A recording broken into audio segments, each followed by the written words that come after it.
The pressure on President Trump is certainly increasing. This is an issue that he really does want to go away. He never likes talking about this, but it's the pressure is increasing, not decreasing.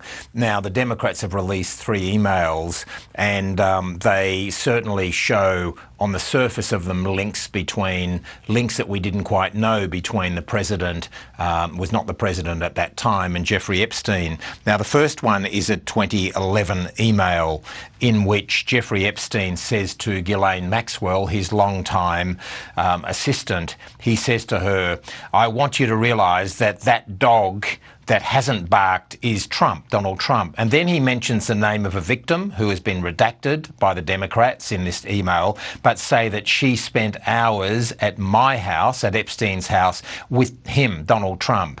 And he goes on to say he's never once been mentioned in terms of police investigations, etc. Now, the fact that he's saying that the Donald Trump spent hours at his house with one of the victims is certainly something that Donald Trump needs to answer. Now, the second email is from 2019, where Jeffrey Epstein is emailing to the journalist Michael Wolff, and he talks about, of course, he goes on to say in the middle of this email, of course Donald Trump, knew about the girls. Of course he knew about the girls, and says as proof of that, as he asked Ghislaine Maxwell to stop. Now, that appears to be to say he wanted to stop that whole sex trafficking operation. Now, Donald Trump has put out a statement on Truth Social, strongly rejecting this as a hoax, and he makes the point, he says, the Democrats are trying to bring up the Jeffrey Epstein hoax again because they'll do anything at all to deflect on how badly they've done on the government shutdown and so many other subjects. Only a very bad or stupid Republican would fall into that trap. Now, the Republicans in the White House have also come out with Caroline Leavitt, the spokesperson, who's strongly tried to hose all of this down. This is what she said. These emails prove absolutely nothing other than the fact that President Trump did nothing wrong.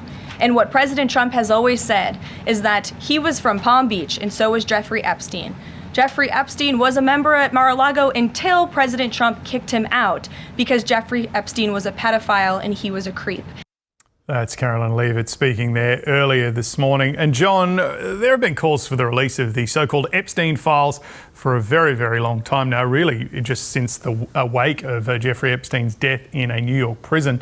A new congresswoman is about to be sworn in. How might that change things? Well, James, Adelita Grijalva, she was elected in September, but the Speaker of the House, Mike Johnson, has not sworn her in. He says that's because the government's been shut down and they haven't been conducting normal activities. The Democrats say it's because once she's in the House, the Democrats will have the numbers to force the House to demand the release of the Epstein files. Now, it's not quite that simple because then it has to go through the Senate as well, where the Republicans have the numbers, and it has to be signed off by the president himself. So that's not necessarily guaranteed. But you can see the waters are lapping closer and closer to the island of Donald Trump when it comes to this issue. This is an issue he wants to go away, and if anything, it's dramatically escalating by the day.